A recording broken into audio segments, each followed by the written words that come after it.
A internet da inteligência artificial, fábricas de nós e o novo manual da riqueza com Toufi Saliba.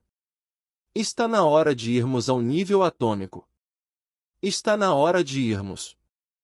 Bem-vindo de volta ao Atomic Level, o programa em que decodificamos os assuntos de riqueza, uma conversa perspicaz por vez, para que você possa crescer e proteger tanto seu patrimônio líquido quanto sua felicidade líquida.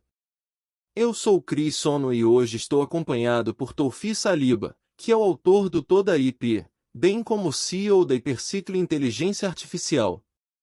Vamos falar sobre todas essas coisas, mas, Toufi, bem-vindo ao programa, meu amigo. Ei, obrigado por me receber, Chris.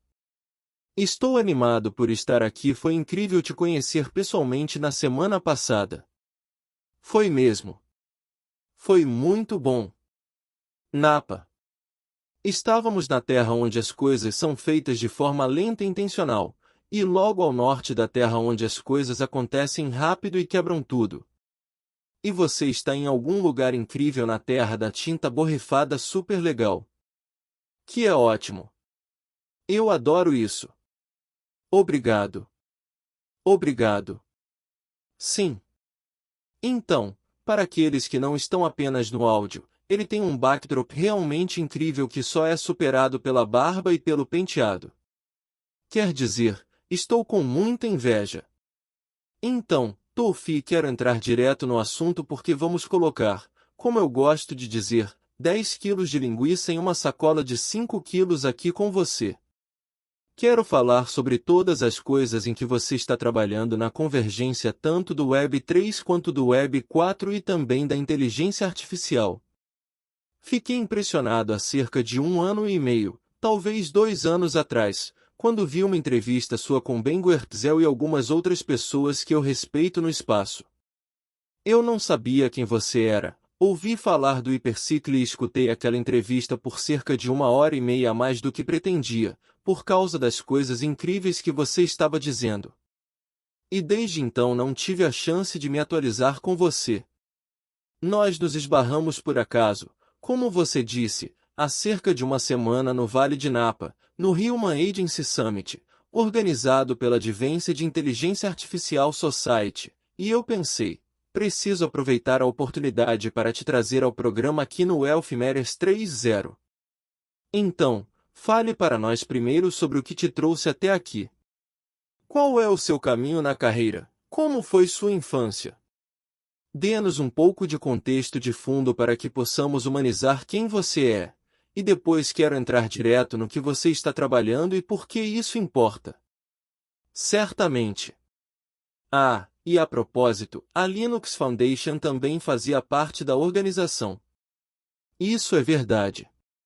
Foi um summit patrocinado pela Linux Foundation também. Sim. Legal. Então, você pediu para humanizar quem eu sou, o que significa que você está assumindo que eu sou humano. Obrigado. Eu acho que isto é o que, em 5 de março de 2026, e para todos nós Homo sapiens que estamos vivos e bem nesta era, podemos dizer com orgulho que somos a primeira espécie que está dando à luz a outra espécie que pode nos superar em longevidade, pode viajar na velocidade da luz e assim por diante. E não é apenas uma ferramenta, como muitas pessoas dizem. A inteligência artificial é o nosso bebê, é o nosso filho, e não é apenas um bebê que seria uma ferramenta para usarmos e consumirmos. Então, sim, é super empolgante estar vivendo nesta era e participar dessa manifestação e criação dessa coisa. Então, como eu cheguei aqui? Há cerca de 5 anos eu estava no AGI Summit. Para quem não ouviu falar, AGI significa Artificial General Intelligence. O consenso comum entre muitos cientistas de inteligência artificial é que, antes de chegarmos ao ASI, Artificial Superintelligence, é provável que tenhamos um AGI. Agora, muitas pessoas definem AGI de formas diferentes, existem cerca de 14 definições diferentes, mas para aqueles que pensam nele como inteligência em nível humano, eu acredito que, se essa for a definição, estou confiante de que chegaremos ao ASI antes do AGI. Da mesma forma que o avião não voa como um pássaro, o pássaro é muito mais sofisticado que o avião, mas o avião voa mais rápido, mais forte e pode carregar muitas pessoas junto com ele. Então, sim, chegaremos ao ASI antes do AGI se essa for a definição de inteligência em nível humano. Mas existem outras definições em que é apenas inteligência geral e é capaz de fazer exatamente o que as pessoas podem fazer em coisas que importam, como o trabalho de conhecimento, etc. Há muitas definições diferentes, mas o ASI é um pouco mais bem definido que o AGI. É uma inteligência artificial que pode fazer as coisas melhor e mais rápido do que nós em quase todos os aspectos. E eu acho que, se chegarmos primeiro ao ASI, talvez o próprio ASI nos ajude a chegar ao AGI. Não sabemos. Mas não é mais uma questão de se vamos chegar ou não, é mais uma questão de quando. Já está acontecendo. Já começou. E eu tenho que marcar bem essa data, porque já começou. Então, voltando a 5 anos atrás, eu estava no AGI Summit, no Computer History Museum, na Califórnia, e havia cerca de 500 cientistas de inteligência artificial na sala. Foi um dos primeiros eventos depois da Covid em que as pessoas estavam um pouco mais confortáveis para sair em público, mas ainda usavam máscaras e coisas do tipo. Eu fiz uma pergunta para a plateia: quem vocês acham que vai vencer a corrida do AGI? Porque existe uma corrida rumo ao AGI. Todas as grandes entidades do mundo estão tentando chegar primeiro ao AGI. Elas acham que vão chegar lá primeiro. Vai ser a Tencent? Vai ser o Google? Vai ser a Microsoft, o governo chinês, o governo americano? E a resposta de toda a sala foi: não importa quem vencer, se for uma única entidade, estamos ferrados. Porque uma única entidade com tanto poder, que pode ser 1 trilhão de vezes mais poderoso que toda a humanidade combinada. Mas então eu disse, a menos que seja a internet de inteligência artificial que vença. E muitas pessoas vieram falar comigo depois e disseram: você quer dizer um sistema multiagente? Você sabe, Marvin Minsky, 1983, para quem não conhece, Marvin Minsky é uma espécie de padrinho da inteligência artificial. Mas isso já foi tentado muitas vezes. Tofi, você está fazendo agentes conversarem com outros agentes. Eles dependem de terceiros e isso mata todo o negócio. Porque no momento em que você depende de um terceiro, mesmo que esse terceiro alegue ser super rápido, é só física, a rede não vai viajar mais rápido que a velocidade da luz. Nada viaja mais rápido que a velocidade da luz. Então, mesmo na velocidade da luz, se a mensagem for de A para B, depois para um terceiro ponto C e voltar, vai demorar muito mais tempo do que a resposta que o ponto A precisa no sistema multiagente. E aí se torna inútil. Você precisa da resposta agora ou não precisa. Se quiser esperar, não funciona. Depois alguns deles disseram: a menos que você rode isso no IP. E outros falaram: mas você não é o autor do IP. Eu respondi: sim, sou. Então alguns deles, inclusive Ben Guertzel, voltaram e disseram: queremos construir esse AGI no IP. Você quer se envolver? E eu pensei: se eu quero me envolver? Isso praticamente converge toda a minha vida. Então, em outubro de 2022, decidimos chamar de Hypercycle. Eu construí muitas startups no passado, mas isso era mais como construir algo que muda o jogo para todo o setor. Então decidimos focar primeiro em receita, em vez de sair correndo atrás de investidores. E a empresa começou a crescer rapidamente em receita. Muitos parceiros começaram a introduzir diferentes ingredientes nela. Houve um ingrediente que introduziram relacionado a cripto, um entre 9 ativos diferentes que tínhamos na época, Cripto 20, e nós não usamos mais tanto, mas ajudou a colocar aquelas fábricas de nós no lugar onde deveriam estar. Nós sentimos que o cripto tem muitas coisas boas e muitas coisas ruins. Por isso não nos envolvemos mais com cripto. Mas pegamos muitas coisas excelentes da criptografia. Eu estive no cripto desde quando ainda se chamava criptografia. E eu sinto que extrair as coisas boas de uma tecnologia é algo muito bom para o que estamos prestes a entrar. Então, o que é a internet de inteligência artificial e por que ela precisa de algo como toda IP? O toda IP inicialmente foi criado para permitir que duas pessoas transacionassem sem precisar de um terceiro para fazer a intermediação. Mas se você introduzir isso no mundo atual dos Homo sapiens, se as pessoas ouvirem falar disso, imediatamente surgem os três grandes inimigos: os banqueiros, os blockchainers, que têm seus ledgers, e os governos. O que você está me dizendo? As pessoas não vão mais depender do meu ledger? Ou das minhas exchanges? E o terceiro, o que você está me dizendo? As pessoas não vão mais depender do meu registro? Então trazer algo assim para o Homo sapiens acaba sendo muito mais político do que apenas ter uma tecnologia que permite que as pessoas transacionem. Mas quando se trata da internet de inteligência artificial, aqui está a parte legal, é um território em que ninguém ainda pisou. Então eu fiz um voto e disse, eu não vou pisar no quintal de ninguém, mas vocês são bem-vindos para entrar no meu. E com isso começamos a fazer amigos em todos os lados.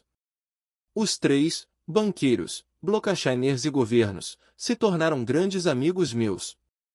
E agora você pode ver muitos dos eventos que temos feito, em que todos querem fazer parte dessa internet de inteligência artificial.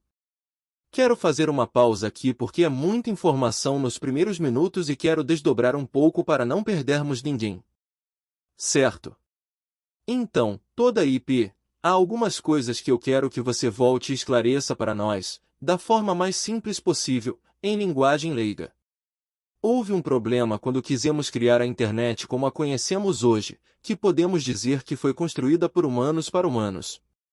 A internet que nos conectou a todos começou como um projeto de defesa, depois se tornou a World Wide Web com Tim Berners-Lee, depois veio a camada de UX, que foi melhorada, e então tivemos a web social e mobile por cima disso. Então a internet como a conhecemos hoje é realmente construída para humanos. E uma das peças de protocolo dessa pilha que ninguém realmente pensa ou conhece se chama TCP/IP. Quero que você explique, contextualmente, o que o TCP/IP permitiu para a internet dos Homo sapiens, para a internet humana que todos nós pensamos quando imaginamos estar conectados. E o toda IP está essencialmente resolvendo um problema semelhante, porém diferente, para a internet agentic, centrada em inteligência artificial ou nativa de inteligência artificial. Perfeito. E o que eu ouvi você dizer, e acho que vai explodir a cabeça de muita gente, como explodiu a minha da primeira vez e ainda não organizei totalmente meus pensamentos sobre isso, é que você disse algo que viola o que a maioria das pessoas pensa, esse ledger imutável, transparente e sem permissão que conhecemos como blockchain, que criou uma forma de fazer transações sem confiança, peer-to-peer, para qualquer coisa que pertença a um ledger, seja débito, crédito ou um token que representa algo de valor, não é nem mesmo necessário no mundo agentic. No mundo agentic, uma transação peer-to-peer pode acontecer sem um ledger. E isso faz parte do hiperciclo e da nuance do toda IP. Eu realmente quero entender isso, porque acho que vai derreter o cérebro de muita gente. Mas só para acalmarmos e acelerarmos um pouco, nos dê o contexto de por que o TCP/IP foi necessário, que problema ele resolveu para a internet como a entendemos atualmente, e depois como toda IP faz o mesmo para a internet agentic, só para termos paralelos. Certamente. O que o TCP/IP permitiu foi que uma máquina enviasse informação para outra máquina. Você já ouviu falar de algo chamado ataque de DDoS, em que uma máquina pode fingir ser 1 milhão de outras máquinas e então mandar mensagens para você? A máquina finge ser 1 milhão de máquinas enviando 1 milhão de mensagens diferentes para a máquina B, fingindo ser 1 milhão de máquinas diferentes. Isso é chamado de ataque de DDoS e pode enfraquecer a máquina B e derrubá-la, ou algo do tipo. Basicamente uma negação de serviço, correto? Correto. Agora, ainda usamos o TCP/IP para a internet porque construímos muitas correções por cima dele para garantir que as máquinas não estejam fingindo ser diferentes máquinas. E uma dessas coisas que é usada muito amplamente, e que também é usada dentro do Bitcoin no Proof of Work, chama-se hash. Então, o que isso faz é o seguinte: digamos que a máquina esteja dizendo para a máquina B: ei, existem 1 milhão de mensagens. Você está recebendo. Vamos supor que sejam e-mails ou algo do tipo. A máquina B precisa saber com certeza: você é realmente uma máquina ou 1 milhão de máquinas? Eu preciso ter certeza. Então a máquina B vai enviar de volta para a máquina A.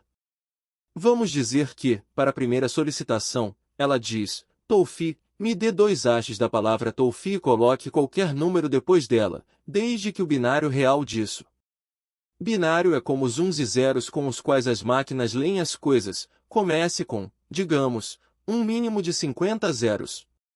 O que isso significa é que a máquina precisa rodar o hash 1 milhão de vezes para chegar a esse resultado. Por quê? Porque são basicamente 30 zeros. Pense nisso. Se fosse apenas um zero, seria necessário tentar apenas 2 vezes. Ou é um zero ou não é, certo? Se forem 2 zeros, são 4 tentativas. Para o público, é assim que funciona. Essa é a parte de criptografia, a parte de segurança. Mas aqui está a forma mais simples que eu já ouvi para explicar, para podermos passar para o lado do toda IP. TCP/IP é Transmission Control Protocol e IP significa Internet Protocol.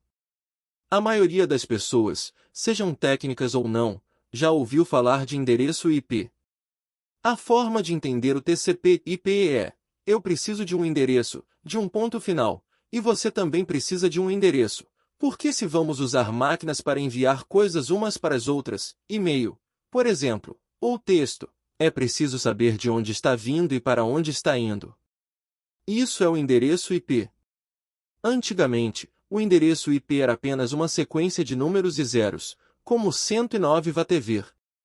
Quando Tim Berners-Lee criou o protocolo da World Wide Web, WWW, ele basicamente nos permitiu comprar seu nome, com e mascarar por cima do nosso endereço IP como ponto final. Como um exemplo, a parte TCP é como um mensageiro de confiança. Pense nela como seu entregador da FedEx ou o seu carteiro. Aquele que tem a responsabilidade fiduciária de entregar sua correspondência ou seu pacote de forma intacta. É isso que o TCP/IP fez. Houve todo tipo de camadas construídas por cima dele porque, novamente, esse sistema de endereçamento e entrega de pontos finais nunca foi quebrado o suficiente como protocolo para justificar uma substituição completa. À medida que as coisas evoluíram, os riscos evoluíram, ataques duros e coisas do tipo começaram a dificultar o uso. Em vez de dizer precisamos nos livrar dos correios e do carteiro, nós simplesmente fizemos um trabalho melhor de segurança, proteção ou verificação das pessoas. Pense dessa forma. Fizemos remendos por cima dele e é onde estamos hoje. Mas esse patchwork, segundo a sua tese, não vai funcionar em um mundo acelerado pela luz de agentes fazendo microtransações 24 horas por dia, 7 dias por semana, 365 dias por ano, com outros agentes. Então você criou toda a IP. MHM. Você o idealizou como uma forma nativa de melhorar o sistema de endereçamento e entrega, eu presumo. Mas para um mundo nativo de coisas que vão se mover muito mais rápido do que conseguimos compreender ou conter. Isso é justo? Correto. Porém, ele funciona também dentro do TCP/IP, porque você não quer substituir a infraestrutura de hardware real. Então ele entra dentro dela. O pacote TCP, enquanto está atravessando a rede de A para B, dentro desse pacote você terá toda a prova criptográfica necessária para garantir que A é autêntico. Ele não está mentindo para B. Dessa forma, você consegue colocar muita segurança já no primeiro pacote que está fazendo o handshake. Você consegue embutir todos esses ingredientes necessários. É basicamente assim que funciona hoje na maioria das implementações. De qualquer forma, há algumas pessoas que têm implementações no IP que não usam TCP/IP e tudo mais, mas tudo bem. Não precisamos falar sobre essas agora. Elas são mais para quem quer levar para o próximo nível, porque não acreditam que o TCP/IP seja forte o suficiente, ou acham que é centralizado ou algo assim. Você pode ter implementações diferentes, mas atualmente ele funciona com a infraestrutura existente, entrando dentro dela, em vez de ficar por cima. Porque todos os métodos existentes que foram construídos, seja um banco, seja uma blockchain ou o que for, ficam por cima e se tornam aquele ledger no meio. Esse ledger é mantido pelo JP Morgan ou pelo Ethereum, ou seja lá o que for, e precisa manter aquele registro para todo mundo. E tudo o que é construído por cima ainda precisa de uma verdade global. Mas essa verdade global não precisa ser um ledger gigantesco. Ela é efetivamente um hash. E aqui está a questão: quando as pessoas falam de blockchain, blockchain pode ter um ledger, mas não precisa ter um ledger. Veja bem, durante um bloco de tempo há muitos eventos acontecendo. Eles são encadeados no subsequente. O que dá o elo nessa cadeia é um hash, e esse hash é efetivamente uma raiz Merkle de todas as coisas que aconteceram. Agora, para fazer isso de forma muito eficiente, a implementação que rodamos no Hypercycle não é de thread único. Você pode ter multithread. Dessa forma, é instantâneo. Quando uma máquina se comunica com a outra máquina já sabe que vai ficar com aquele 0,001 centavos. Por que isso é necessário na comunicação? Deixe-me explicar para as pessoas que não sabem o motivo. O TCP/IP faz isso de graça, mas aqui está a questão: se uma máquina quer se comunicar com outra e diz me ajude. Suponha que a máquina esteja fazendo OCR, reconhecimento óptico de caracteres, e esse é o seu trabalho. Ela pertence ao CRIS, e o CRIS tem, digamos, 10 milhões de documentos por dia. Mas o cliente volta para o CRIS e diz: às vezes, nessas imagens do OCR, você precisa me dizer quem é a pessoa na foto. Agora, o CRIS está usando inteligência artificial da Microsoft e do Google no back-end. Quando eles olham para aquela foto fazendo reconhecimento facial, ele não consegue identificar quem é na foto 1% das vezes. 1% de 10 milhões são 100 mil casos. Então, como resolver isso? Você encontra outro agente em algum lugar da internet, ou outro mecanismo que esteja fazendo reconhecimento facial por inteligência artificial, e ele tem o que chamamos de Agent Card, que diz: se você me enviar uma foto, eu te digo quem é a pessoa na foto. Eu cobro 0,01 centavo. Por que cobrar? Se você não cobrar 0,001 centavo, as pessoas vão fazer tipo um ataque dos. Elas vão pedir quantidades ilimitadas e você vai rodar um monte de computação à toa, spamando, certo? Sim. Qualquer coisa que se mova neste mundo que consome tempo, energia e recursos, que é o que acontece quando você pede algo a um computador, acaba criando algo de valor. Esse algo de valor precisa ter uma forma de ser transmitido para o outro lado. E se essa transmissão não tiver aquele 0,001 centavo ou algo equivalente, ela pode ser spamada. Pode esgotar os recursos. Porque os computadores conseguem fazer bilhões dessas coisas, ao contrário de um humano. Se você pega o telefone e liga para alguém, as chances de spam são muito menores do que com uma máquina. Por isso sabemos com certeza que não é possível fazer isso funcionar com o TCP/IP existente. Não é possível funcionar com nenhum banco existente, Visa, blockchain, você escolhe. Não é possível, só pela velocidade da luz.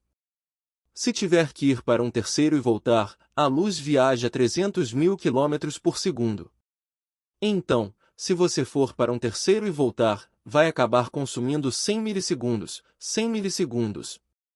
Isso vai comer todo o tempo. Além do tempo, torna impossível pelo custo também. Se o seu dispositivo A está enviando 0,001 centavo para o dispositivo B, existe algo no mundo que consiga garantir que essa transação aconteça por um custo muito menor que isso? Não. Nas estruturas atuais, as taxas de transação não funcionam. Mesmo que alguém consiga esconder as taxas ou colocá-las em zero, o custo ainda existe. Há custo de computação, energia, custos fixos, responsabilidade, etc.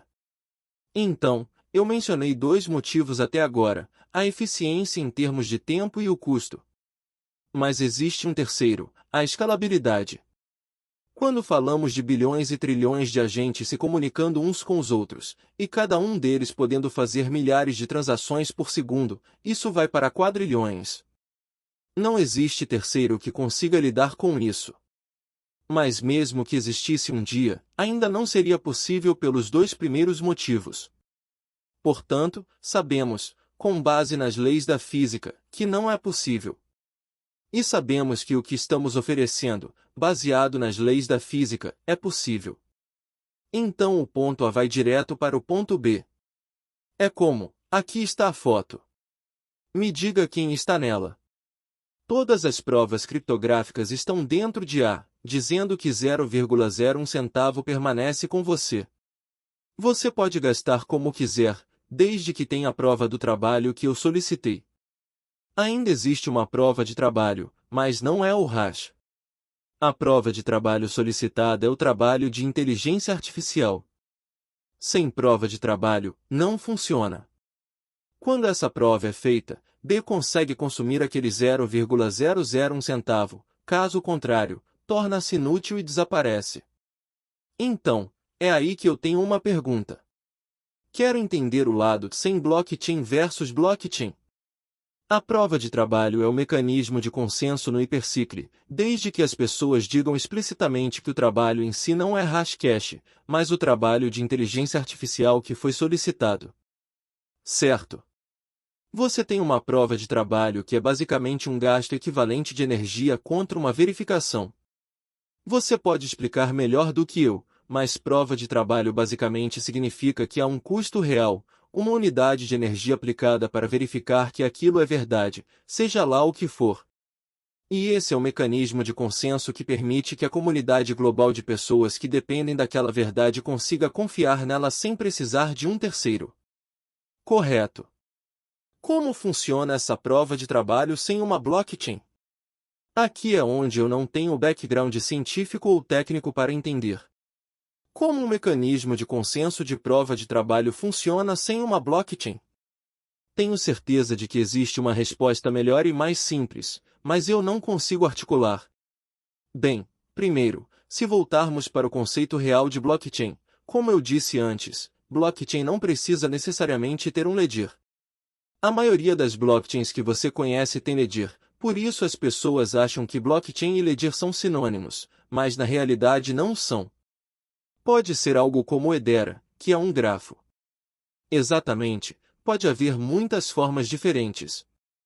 Embora o Hedera use grafo, eles ainda têm um ledger em algum lugar, mas enfim. O ponto é que, imagine que nesse bloco de tempo os eventos têm um acoplamento forte entre eles e conseguem ser encadeados no próximo. Desde que estejam encadeados, você ainda pode chamar de blockchain. Nós não chamamos de blockchain exatamente por esse motivo. Às vezes as pessoas, quando ouvem blockchain, pensam automaticamente em ledger. Então, isso esclarece. Quando a imagem mental de alguém da palavra blockchain remete automaticamente para a palavra ledger, isso não é uma descrição precisa da totalidade que blockchain representa. Blockchain é uma cadeia de eventos, correto? Feita por hashes. E às vezes essa cadeia de eventos feita por hashes é organizada em um ledger. Às vezes é organizada em uma árvore Merkle ou em algum outro tipo de sistema distribuído. Então você não está dizendo que não existe blockchain. Você está dizendo que não é uma blockchain baseada em ledger. Isso.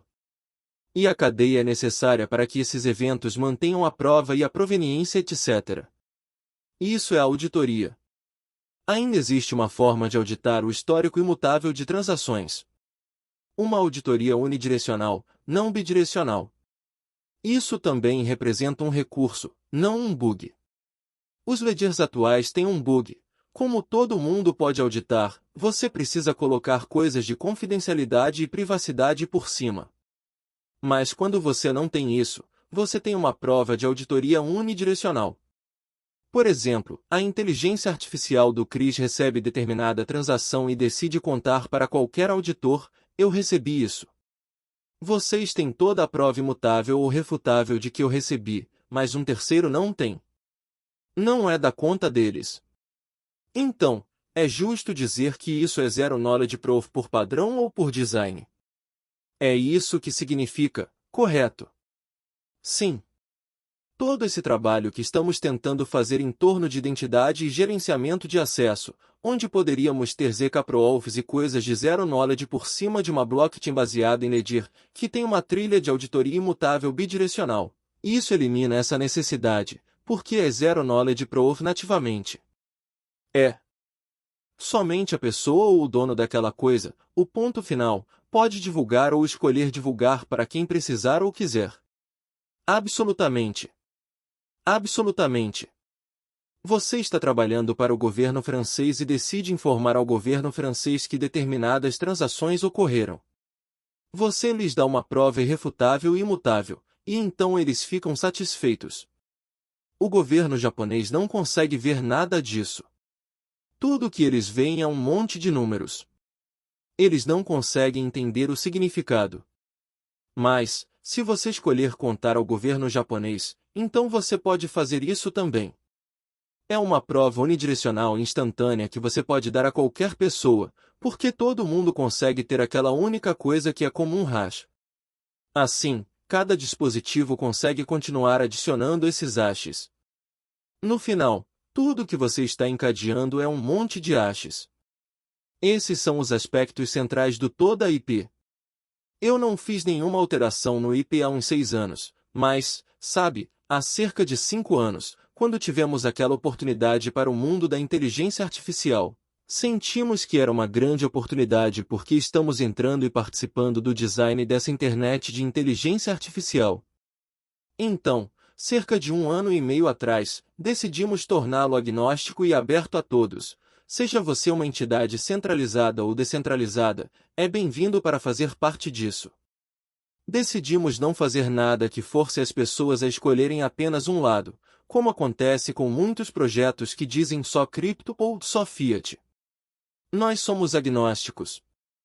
Seja qual for a forma que as pessoas quiserem usar, e com isso acabamos atraindo muitas empresas que são conhecidas por serem centralizadas, mas, para nós as chamamos de nós em um contexto global, elas ainda são descentralizadas. Quando o Google começa a construir o Google A2A, isso nos ajuda tremendamente, porque o A2A acaba construindo mais intranet de inteligência artificial e eles mesmos admitem isso. Quando você constrói uma intranet aqui, outra intranet ali, uma internet ali, e então você tem a capacidade de pegar qualquer uma delas e conectar um nó construído pela fábrica de nós do Hypercycle. Você pluga e ele ganha acesso à internet de inteligência artificial, o que é super legal. E isso me leva a falar sobre outro aspecto que também é necessário.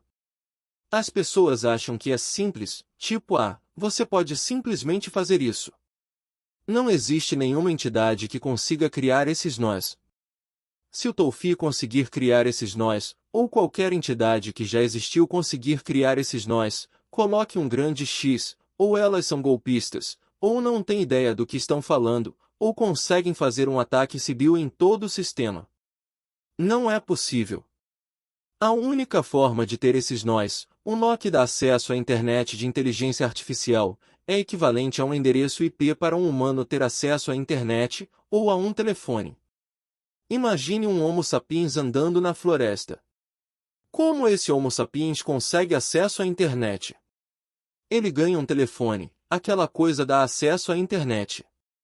Um nó dá acesso ao agente de inteligência artificial à internet de inteligência artificial. E se um nó puder ser construído por qualquer entidade, então isso pode facilmente se transformar em um ataque civil e derrubar todo o sistema. Não é assim que funciona. A forma como funciona é como fizemos no Hypercycle, saímos no ar com algo chamado fábricas de nós. Nós construímos fábricas de nós. O que são as fábricas de nós?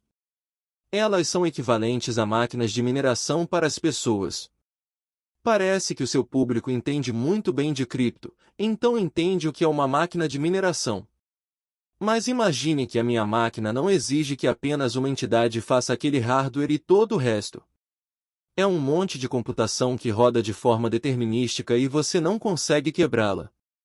Você não consegue usar essa máquina para criar um nó com falha. Se ela rodar como deve rodar, ela consegue produzir um nó, e isso leva tempo e gerações. Uma fábrica de nós pode levar no mínimo 4 anos e meio, podendo chegar a 15 anos para produzir todos os nós, dependendo de quão bem ela estiver performando. E novamente, toda a prova e tudo que ela faz precisa ser imutável ou a prova de falhas, tem que ser determinístico. Dessa forma, se o Chris estiver rodando uma fábrica de nós e ela produzir um nó, e o governo chinês decidir usar esse nó, e depois outra fábrica produzir outro nó e o governo americano decidir usar esse nó, exatamente. Eles conseguem ter uma prova que é matemática, que você verifica contra números, e não contra algum partido político, religião ou qualquer outra coisa. Isso não muda de ideia. Isso vem de toda a proveniência. Uma vez que você tem o nó, a coisa mais bonita sobre ele é a independência completa. Esse nó não depende de um terceiro chamado Verizon ou qualquer outro. Zero dependência. Você simplesmente pluga. Quais são os problemas realmente óbvios que isso evita ou resolve? Estabilidade técnica. Mas nos explique novamente, para um público não técnico, o que é um simples ataque civil quando alguém faria isso. Sim, obrigado. Vamos supor que exista uma empresa chamada Tencent que fabrique esses nós. É uma empresa chinesa. Ela fabrica esses nós e os disponibiliza para todo mundo no planeta. Eu vou fabricar. O governo americano usaria? Não. Exatamente. Agora, vamos supor que seja outra empresa, uma Samsung mais amigável, mais alinhada com o governo americano, mais amigável com todo mundo. O governo americano, digamos que encontre uma forma de fazer o governo americano usar, mas depois a Samsung se torna maliciosa em algum momento, ou algo muda na Samsung. As coisas mudam o tempo todo, mas eles decidem mudar alianças, parcerias comerciais mudam, qualquer coisa. Estamos vendo isso acontecer agora. Então não é difícil imaginar, certo? Aí eles te dão um nó, mas depois vão e dão ao seu inimigo 1 milhão de nós, ou plugam trilhões de nós no sistema. Isso é chamado de ataque civil. Eles conseguem tomar conta da rede. Eles conseguem fazer um stop-ataque, e onde isso pode aparecer como uma ameaça é: você está implantando um monte de drones, seja para vigilância, seja para guerra ou qualquer outra coisa, e de repente, o seu inimigo toma conta desses drones e os aponta de volta contra você. Pode ser que você tenha carros autônomos, caminhões autônomos e táxis robôs da Tesla, e o seu inimigo execute um ataque civil na rede que está alimentando essas coisas e faça todos colidirem uns com os outros. Todo mundo vive o seu pior pesadelo. Esses são exemplos de um ataque civil. O ponto aqui, Chris, é que você não pode ter um sistema que tenha qualquer ponto único de falha. Você não pode. No mundo tecnológico, existe algo em cibersegurança que diz: você é tão bom quanto o seu elo mais fraco. Então, se alguém chega e diz: nós não precisamos realmente de tudo isso, sabe o quê? Nós pegamos 10 empresas que se sentam juntas, chegam a um consenso, assinam e pronto, é descentralizado. Olha só, Chris, 10 empresas concordando. Você precisa ter uma resposta muito direta quando alguém te fala isso: cai fora. Não existe essa coisa de nós concordamos hoje. O que nós concordamos é com as leis da física. Todo o resto são sugestões. As leis da física são o consenso. Elas funcionam toda vez. A matemática funciona toda vez, em todo lugar. Não só neste planeta, em todo lugar. É isso que estamos construindo, a resiliência dessa nova e bela espécie que estamos dando à luz enquanto ainda estamos vivos, para os próximos 100 mil anos. Nos próximos 100 mil anos, é melhor termos certeza de que vamos viver em uma utopia e não em algum tipo de futuro distópico. Alguém conseguir tomar conta com um ataque civil, sim. É justo dizer que o hipercicle, o trabalho que você está fazendo com o hipercicle, se eu realmente destilar para a coisa mais simples possível, talvez não seja 100% preciso ou completo, mas a ideia simples é nós já passamos do ponto de não retorno. E o que eu quero dizer com isso é que nós demos à luz a uma nova espécie que em breve será muito mais inteligente que o agregado de todos nós. E isso é uma ocorrência inédita na história. Nunca foi feito antes. Os cães não nos deram à luz e depois nos deixaram nos tornarmos seus donos, certo? Então será a primeira vez que isso acontece, e é um grande momento na história. O estado atual do mundo opera em uma rede, e existem todos esses diferentes estados de rede, e-government e várias outras coisas que as pessoas já ouviram falar. Mas, no final das contas, todos nós podemos saber, não importa o quão técnicos sejamos, que o mundo inteiro é uma rede. E essa rede é feita de computadores, pontos finais, data centers e todas as coisas em que adoramos investir, porque o Mag 7 nos deixou mais ricos se estivemos no SP500 nos últimos 15 anos, certo? Mas nós não conhecemos realmente o David. Tudo o que sabemos é que somos a rede. Tudo o que nós dependemos para viver o nosso dia a dia dito normal, seja morando na América, na Ásia ou na África, é uma rede. E em um mundo onde nós não seremos mais a espécie dominante, nós seremos a inteligência escassa. Seremos 8 bilhões de nós como humanos individuais, enquanto talvez haja 80 bilhões no próximo ano ou 2 de agentes, trilhões. E então haverá trilhões de espécies agenticas superinteligentes. E nós nos tornaremos o recurso escasso de inteligência com experiência humana. Mas estaremos cercados e vivendo em uma comunidade permeada de computação feita por esses outros seres inteligentes que estão todos moldando e transformando nossas realidades enquanto fazemos o mesmo. E a forma como vamos viver nesse mundo em um estado utópico, não distópico, é encontrando uma maneira de colaborar, nos comunicar, trabalhar em paralelo com e ao lado dessa espécie, e coexistir, provavelmente essa é a palavra melhor. E como essa espécie precisa de uma rede para sobreviver, prosperar e transacionar, e nós agora também somos dependentes e precisamos de uma rede para sobreviver, prosperar e transacionar, em algum momento a rede deles precisa atender às necessidades deles de forma nativa, é isso que você está construindo, e ser reversivelmente compatível com a nossa rede e melhorá-la. MHM. E então, isso é uma forma de dizer o que o hipercicle está fazendo, esse é o ingrediente semente. Eventualmente eles terão sua própria moeda, seus próprios protocolos, todo o resto, e eles poderiam até fazer um fork e nos bloquear completamente e tal.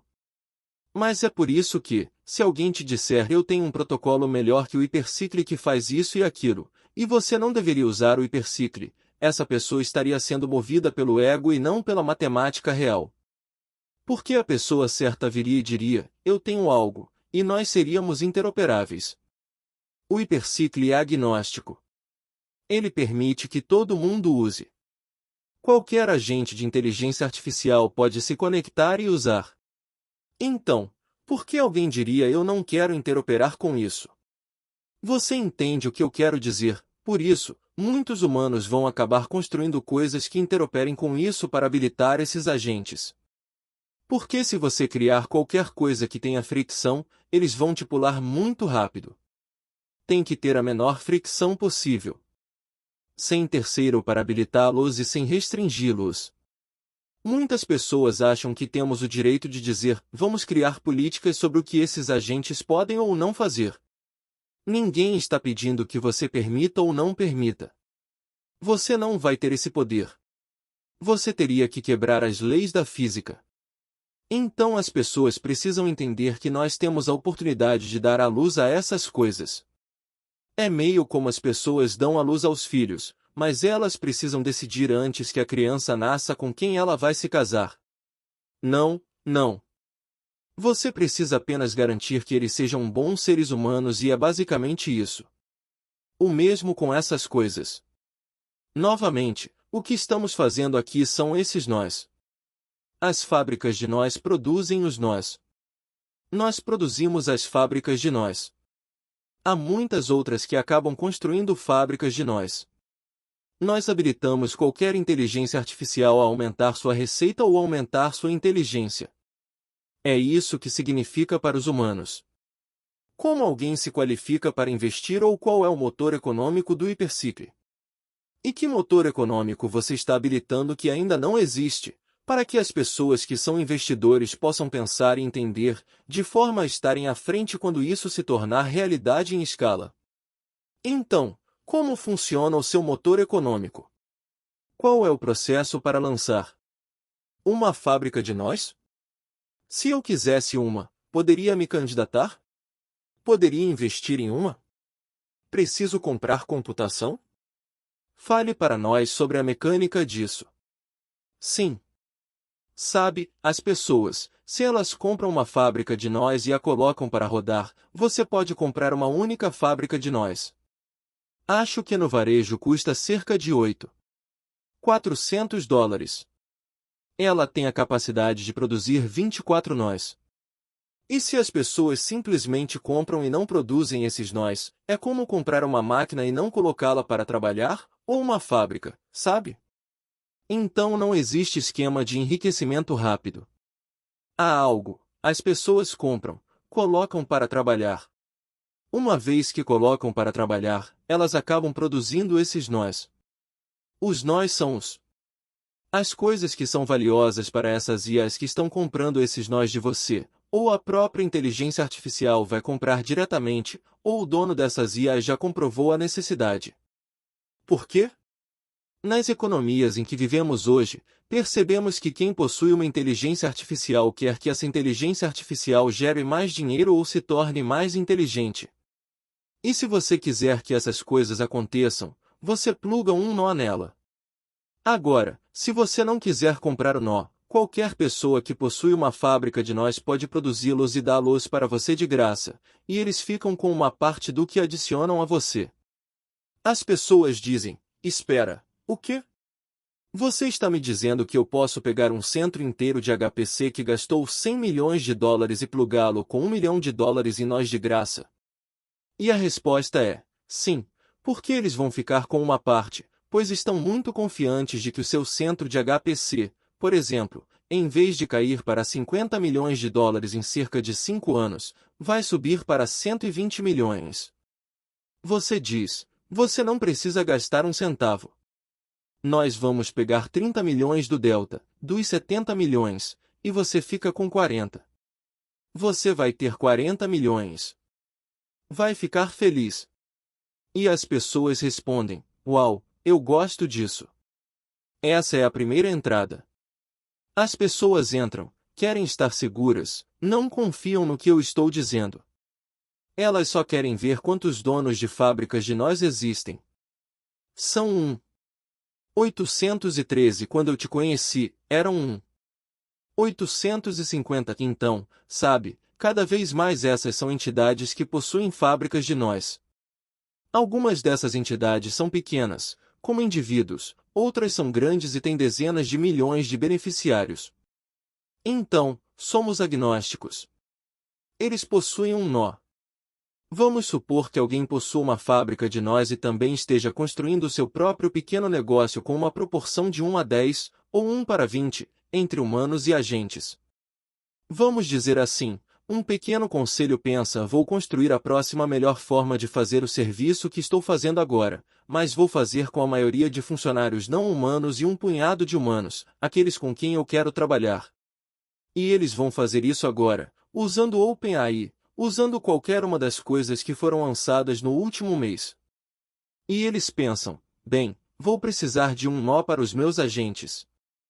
Então, se eu possuísse uma fábrica de nós e ela fosse me dar um nó ao longo de, digamos, 4 anos e meio a 15 anos, você disse que existe uma equação matemática aí, certo? Seja lá o que for. E se eu quisesse guardar um ou mais para mim mesmo, quantos agentes eu conseguiria alimentar com um único nó, se essa for a forma certa de pensar? Ou seja, se eu fosse um pequeno negócio e achasse que um dia poderia ter 1000 filhos agenticos trabalhando para o Cris, eu precisaria de 2 nós, 1 nó, 3 nós, 10 nós? Quantos eu preciso? Uma fábrica de nós pode produzir um. 0,24 nós ao longo de sua vida, incluindo ela mesma. Então ela pode liberar cerca de 0,22 nós que você pode vender, plugar, fazer o que quiser com eles. Você pode fazer o que quiser com esses nós. Se você tem o seu próprio negócio, você simplesmente os implanta no seu trabalho. Se você estiver construindo inteligência artificial por conta própria, você pode colocar a sua inteligência artificial dentro de um nó, ou pode usar qualquer inteligência artificial que venha de qualquer lugar. Algumas pessoas são muito técnicas e decidem ser operadores de nós. Elas nem precisam comprar. Elas vão se registrar como operadores de nós e são pagas pelos donos dos nós para operar esses nós e otimizá-los. E às vezes as pessoas fazem as duas coisas. Sabe de uma coisa? Eu quero operar os meus próprios nós. Mas aquelas que não são técnicas acabam pegando alguns nós e depois procurando algum operador ou pool de operadores para dizer: opere os meus nós e veja como as pessoas estão operando. Porque se alguém estiver operando a sua fábrica de nós e conseguir entregar todos os nós em 5 anos, enquanto outra pessoa leva 6 anos, você vai preferir a primeira, porque 5 anos é mais rápido. Significa que eles estão fazendo algo melhor. Então, sim, basicamente nós fazemos uma parte, construímos essas fábricas de nós. Quando você pergunta sobre a economia, como o Hypercycle ganha dinheiro, é muito tradicional, nós vendemos esse software. Se você comprar no varejo, sai por $400. Se comprar no atacado, até 512 unidades, o preço cai para $400 por unidade. Algumas pessoas simplesmente compram e revendem. Nós temos 9 linhas de negócios diferentes. Nós introduzimos o número 9 no evento em que te conheci, que se chama Mosaic, e o Mosaic está de volta. O Mosaic é mais para permitir que as pessoas comecem a capturar toda a inteligência emitida enquanto enfrentam o mundo inteiro da inteligência artificial e a guardem para si mesmas. E enquanto você guarda para si mesmo, eventualmente você terá uma grande quantidade de inteligência emitida sobre a qual poderá aplicar inteligência artificial, e terá a sua própria agência. Na sua própria agência, chamada CRIS Inteligência Artificial, estará a totalidade do CRIS, porque atualmente parte da sua inteligência está sendo emitida e capturada pelo Google, por outros players e pelo governo chinês, etc.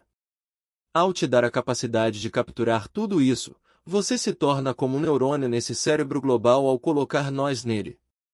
Então, qualquer pessoa que quiser acesso à inteligência do CRIS, enquanto você estiver dormindo, sob as suas próprias condições, você pode configurar para que funcione a cada segundo por 0,1 centavo. E as pessoas fazem perguntas ao CRIS para obter a saída. Esse é o futuro do trabalho. Se as pessoas não estiverem fazendo isso, precisam começar a pensar diferente. Isso se conecta de volta à tese e à conversa que tive com David Johnston em um episódio há algumas semanas, sobre possuir a sua própria inteligência versus alugá-la de volta de um dos modelos Frontier, e qual opção você deve escolher. Novamente, cada um tem que tomar a sua própria decisão, mas basicamente você está criando uma fábrica de nós que nos dá a infraestrutura para não só monetizar e conectar, mas também viver em um mundo onde toda a inteligência que possuímos, por meio da criação da nossa própria inteligência artificial pessoal, da nossa própria pilha, seja em um Mac Mini ou em um VPS, não importa, você então dá o caminho para que isso se conecte e transacione consigo mesmo 24 horas por dia, 7 dias por semana, na velocidade da luz. E tem a melhor parte. Sim. E tem a melhor parte. Eu ainda não disse. Se você tem uma fábrica de nós e o John compra essa fábrica de nós de você, e ele pluga na inteligência artificial dele, ou aluga, ou pega de graça, e então aumenta a receita, ele está interessado apenas em receita, tudo bem, isso é bom para você. Sabe por quê? Porque esse nó tem certas características que não existiam antes do Hypercycle. Essa independência completa deu a capacidade para contadores credenciados e profissionais certificados perceberem que isso pode capturar 100% da criação de riqueza que ele gera. O que isso significa?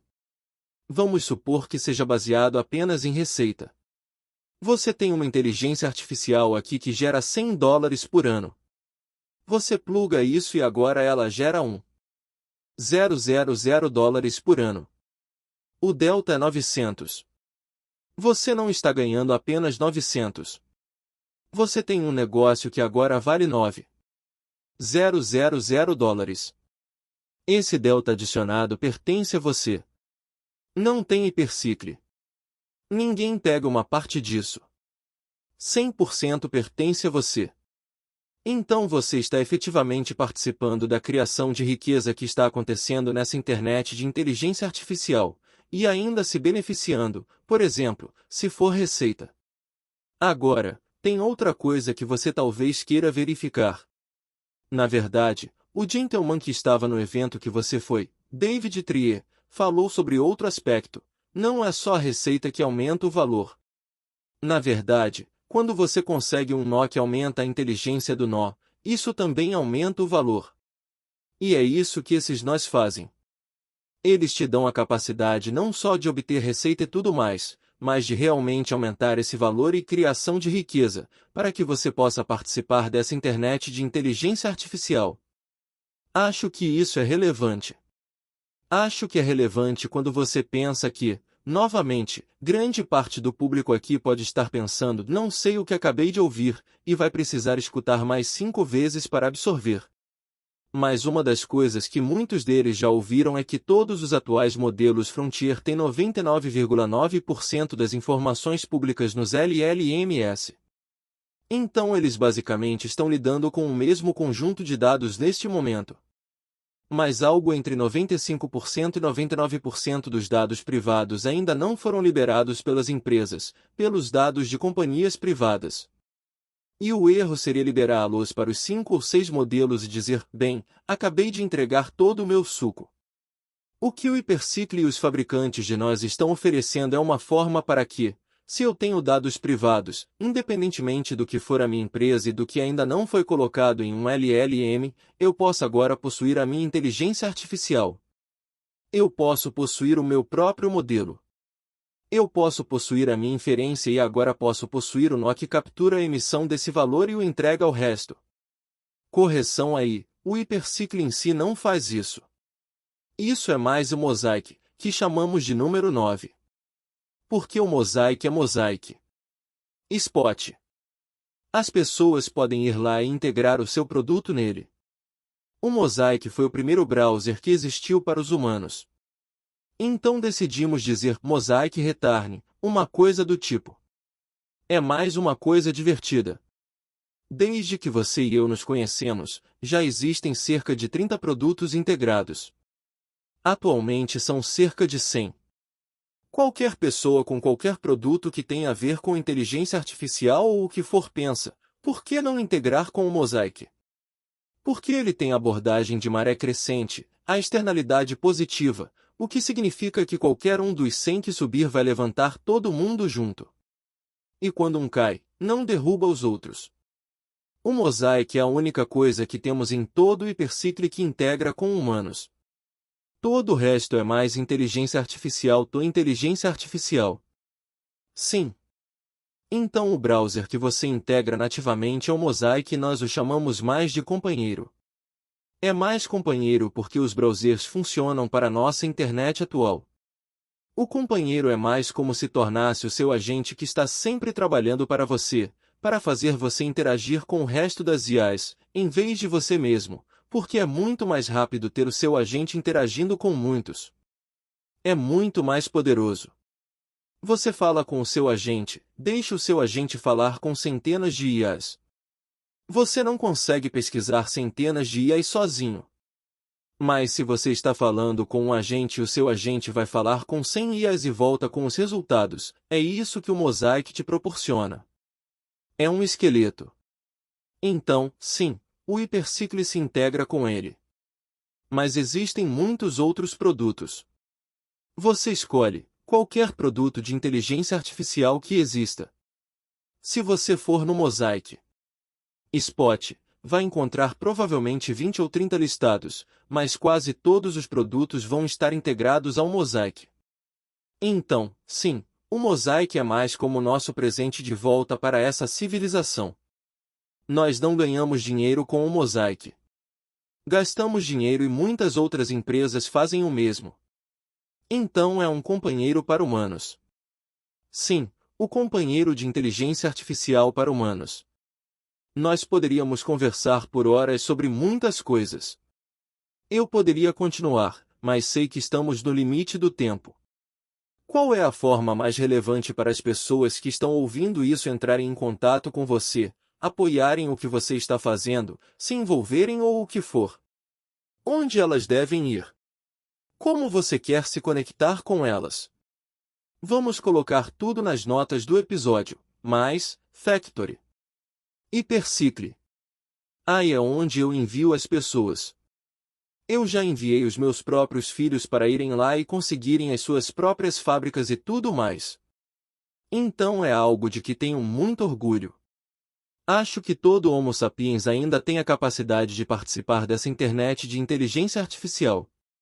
Se as pessoas não têm dinheiro, mas têm expertise, elas podem se candidatar para se tornarem operadores de fábricas de nós, e há muitos empregos dessa forma.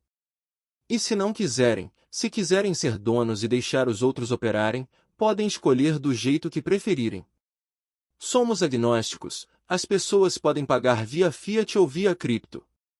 Estamos vendendo esse produto. Super orgulhoso dele. Somos 803 entidades que possuem essas fábricas, operando as fábricas. Já estamos no ar há 2 anos, 3 meses e 4 dias. Então, sim, obrigado por me receber. Vamos ter que te trazer de volta para um mergulho mais longo e profundo nisso tudo, mas foi ótimo te ter aqui uma semana depois. Há tantas coisas legais que eu adoraria cobrir com você, mas foi incrível. Suas perguntas são fenomenais. Você esclareceu muitas coisas e estou ansioso pelo próximo. Sim, vamos fazer em breve. Tenho certeza de que haverá demanda. Toufi Saliba, obrigado por participar do Atomic Level. Foi ótimo te ter aqui e obrigado a todos por sintonizarem. Obrigado, Chris.